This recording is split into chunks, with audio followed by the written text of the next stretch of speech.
이번에는 우리가 아이겐 프로블럼을 풀어보겠습니다. 아이겐 프로블럼은 지난 시간에 이제 리니어 알제브라 기본을 했는데요. 리니어 알제브라 중에서도 요 관계식을 만족하는 걸 아이겐 프로블럼이라고 합니다. 그리고 요게 이제 A는 스퀘어 매트릭스가 돼요. 스퀘어 매트릭스가 되고 얘는 이제 벡터, 예를 들어서 요 이니셜 벡터, 그 다음에 요 람다는 스칼라 값입니다. 그냥 누메리컬 밸류가 되는 거죠. 그리고 마찬가지로 요 x가 그대로 나오는. 그러니까 요 x가 벡터이고 요 벡터를 얘기를 하는데 벡터의 A 매트릭스를 취했을 때 x가 그대로 나온다. 단지 요 x의 크기, 그러니까 벡터의 크기만 바뀐다는 거죠. 그러니까 예를 들어서 요 빨간색 벡터처럼 나온다는 거예요. 그러니까 요 x라는 벡터를 A 매트릭스를 취했더니 요 벡터가 나온다. 방향만 다르고 방향이 같고 크기가 다른, 뭐 크게 요렇게 될 수도 있고 뭐 요렇게 될 수도 있고 크기만 다르고 이제 방향이 같은 벡터가 나온다는 거죠. 요거를 이제 아이겐 프로블럼이라고 얘기를 하고요. 이때 요 x 벡터를 아이겐 벡터, 고유, 이제 국문으로는 고유 벡터 이렇게 표현을 하기도 합니다. 그리고 요거를 만족하는 요 람다를 아이겐 밸류라고 해서 고유값 이렇게 불러요. 요게 그 공학에서 대단히 중요하게 쓰이고요. 공학뿐만 아니라 뭐 이학에서도 사실 그 널리 알려진 양자 에너지, 양자역학에서 이제 양자 에너지 준위를 계산할 때 널리 쓰이는 슈레딩거 방정식을 이렇게 풉니다. 요 아이겐 프로블럼을 통해서 풀고요. 몇 가지 더 제가 강조해야 될 부분이 있는데 그 중에 첫 번째가 이제 요 A는 반드시 이제 스퀘어 매트릭스여야 된다는 겁니다. 그 이유를 제가 여기 국문으로 정의를 해놨는데요. 요게 스퀘어 매트릭스여야 되는 이유가 요 우리 매트릭스가 앞서 이제 리니어 알제브라, 일반적인 리니어 알제브라랑 좀 다른 겁니다. 요게 n by n인 경우에 요 x는 n by 1이어야지 이 연산이 되겠죠. 그리고 n by n인 A 매트릭스의 n by 1인 요 벡터를 취하게 되면 요 나오는 연산 출력 값은 반드시 n by 1이 돼야 되겠죠. 이렇게. 그래야 되니까 이게 x는 n by 1은 반드시 n by 1일 수밖에 없다. 요게 이제 만족을 하고 성립을 하게 되니까 이때 매트릭스는 반드시 스퀘어여야 됩니다. n by m 혹은 n by n. 예, 그리고 요 아이겐 프로블럼을 만족하는 요 조건은 유닛 매트릭스를 써서도 표현할 수 있어요. 이렇게. 그쵸? 유닛 매트릭스를 써서 유닛 매트릭스는 다이어고널 텀들이 1이고 나머지 빵인 걸 얘기를 합니다. 그래서 요렇게 이제 요렇게도 쓸 수가 있더라. 그래서 요거를 가지고 써보게 되면 요거의 디터미넌트가 0이면은 요걸 풀어낼 수가 있는 거죠. 이 a 람다 i 요 유닛 벡터가 0이 아니게 되면 요 우리가 구하고자 하는 아이겐 벡터가 0을 만족해야 되니까 이 아이겐 프로블럼을 푸는 연산의 의미가 더 이상 없는 거예요. 그죠? 그러니까 요 아이겐 밸류와 아이겐 벡터를 구하는 조건이 반대로 요게 0이 되는 조건이 되게 되죠. 그러니까 이 a 람다 i의 디터미넌트가 0이 되는 겁니다. 그리고 이건 반대로 이제 요 매트릭스 우리가 취하는 매트릭스가 스퀘어 매트릭스라고 앞서서 얘기를 했는데요. m by n인 경우에는 아이겐 밸류도 m수만큼 존재를 해야 되는 것을 의미를 하게 됩니다. 요거를 이제 파이썬에서 풀어낼 수가 있고요. 우리 이제 사이파이 리니어 알제브라 모듈을 써서 푸는 거를 했었고 지난 시간에 이제 리니어 알제브라 풀 때 그래서 디터미넌트 구하는 것도 해봤고 우리 인버스 구하는 것도 해봤고 이번에는 아이겐 밸류 요 조건을 만족하는 아이겐 프로블럼을 풀기 위한 그 사이파이 리니어 알제브라 모듈을 한번 써볼게요. 예시는 요 문제를 풀어보려고 합니다. 이거는 뭐 그냥 임의로 제가 설정을 한 거고요. x1, x2, x3로 대표되는 요 벡터가 있을 때 매트릭스를 취하게 되면은 특정 매트릭스를 취하게 되면 방향은 같고 크기만 다른 벡터가 나오게 되고 그 크기가 다르면 요 고유값 아이겐 밸류를 통해서 표현할 수가 있죠. 그러면 이렇게 우리가 써줄 수가 있는데 요걸 이제 매트릭스로 이렇게 표현을 한 거죠. 요거 마찬가지로 우리 파이썬에서 풀 수가 있습니다. numpy 불러오고요. scipy 불러올게요. 그 다음에 이제 우리가 요 매트릭스를 먼저 설정하죠. 우리 지난 시간에 매트릭스 설정하는 거 해봤습니다. np array 하고 매트릭스를 취할 건데요. 3x3 매트릭스죠. 네, 그래서 첫 번째 로우를 보면 2, 4, 6 되겠네요. 그래서 2, 4, 6 치고 두 번째 1, 3, 9 이거 그냥 제가 임의로 설정한 겁니다.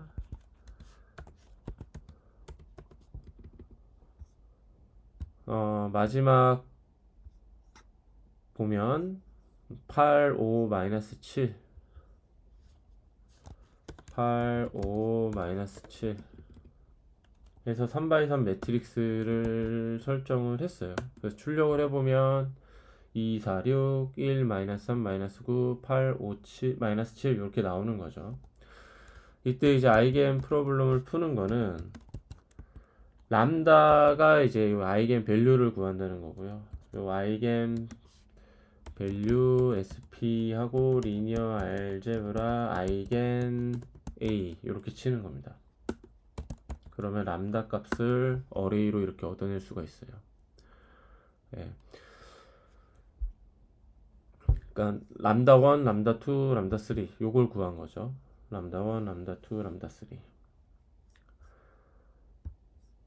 요게 이제 람다 아이겐 밸류를 구한 거고 요 아이겐 벡터도 이렇게 나오죠. 예.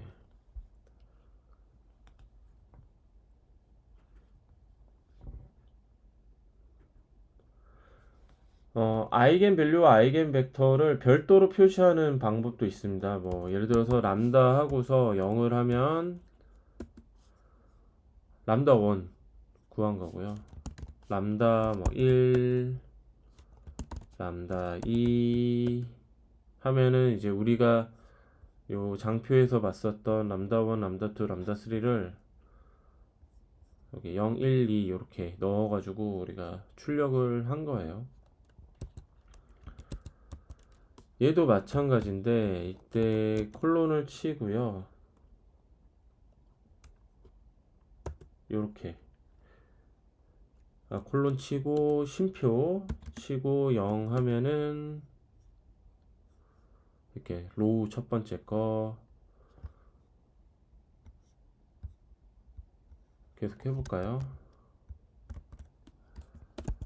네, 두 번째 거, 세 번째 로우에 있는 요렇게 구할 수가 있습니다.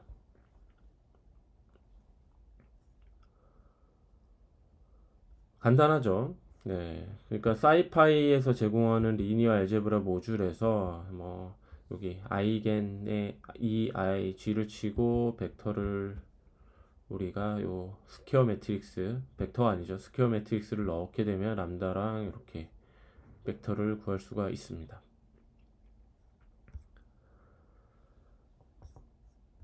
아이겐 프로블럼을 보다 일반화된 형태로도 쓸 수가 있거든요. 그러니까 요렇게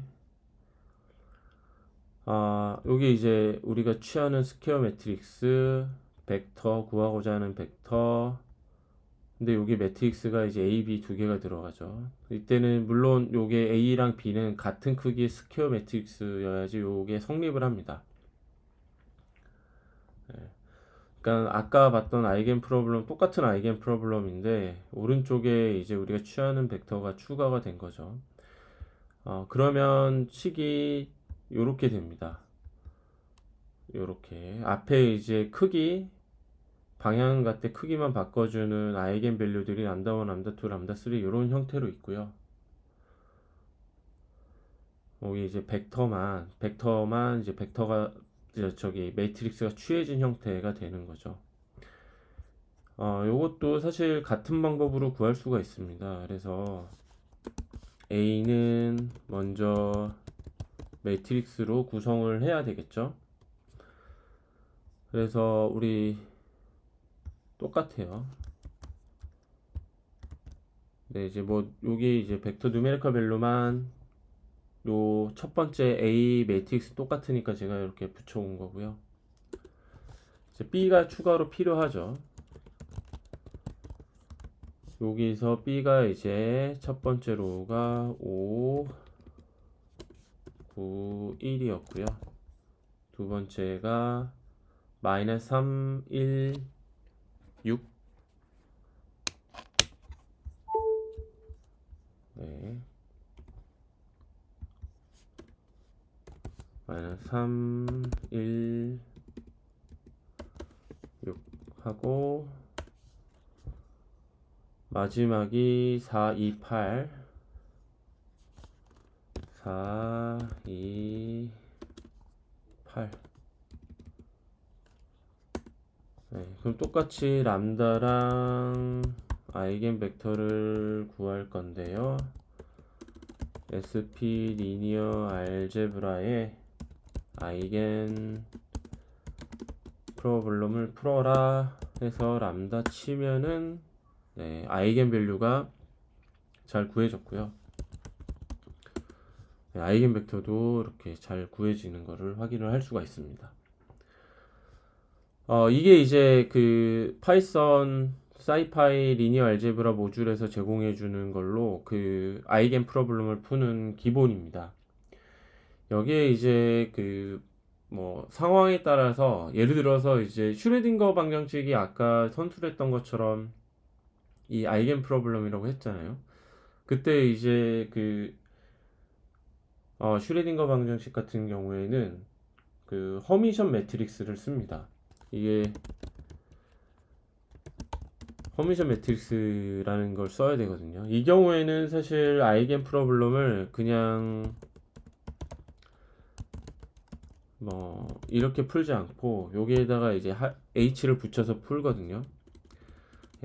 그 상황에 맞춰서 요걸 기본으로 지금 얘기한 거를 기본으로 상황에 맞춰서 조금씩 변조하면서 풀면 됩니다. 그래서 우리가 이제 아이겐 밸류가 뭔지, 아이겐 벡터가 무엇인지, 그리고 그거를 파이썬에서 어떻게 구하는지도 배웠거든요. 그러면 얘를 이제 응용을 해서 양자 에너지, 양자역학의 에너지를 구하는 문제를 슈레딩거 방정식 푸는 걸 예를 들어서 풀어보도록 하겠습니다. 감사합니다.